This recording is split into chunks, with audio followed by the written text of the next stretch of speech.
Баршаңызға сәлем достар, сіздермен бүгін жұмсақ блинчики дайындаймыз. Менімен бірге болып видеомды соңына дейін қараңыздар. Алдымен өзімізге қажет заттарымызды дайындап аламыз. Осындай үлкендеу ыдысқа 2 жұмыртқамызды жарып, жақсылап араластырамыз.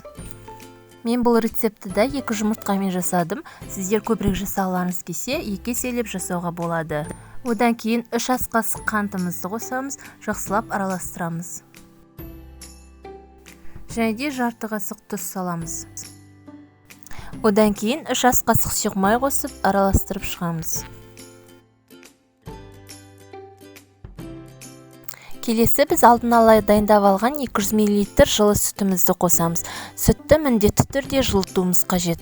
Содан соң қайнаған 200 мл ыстық суды араластыра отырып қосу қажет. Содан соң 200 грамм дайындап алған ұнымызды біртіндеп қоса отырып араластырамыз. Ұнымызды жақсылап әбден араластырамыз, себебі ұнымыз бірігіп қалмау керек. Біздің қамырымыз осындай сұйықтау болу керек.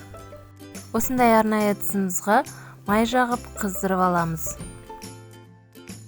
Біздің майымыз қызғаннан кейін қамырымызды осылай біркелкі етіп қиып шығамыз. Қамырымыздың асты қызарғанша шетінен осылай кішкене көтеріп алу қажет. Сосын екінші жағын аударып қоямыз. Дәл осылай барлық қамырымыз біткенше пісіріп шығамыз. Мінекей достар, біздің жұқа әрі жұмсақ блинчиктарымыз дайын болды. Өте дәмді шықты. Сіздер де жасап көріңіздер. Менің каналыма тіркеліп, лайк баса кетіңіздер. Тыңдағандарыңызға көп рахмет.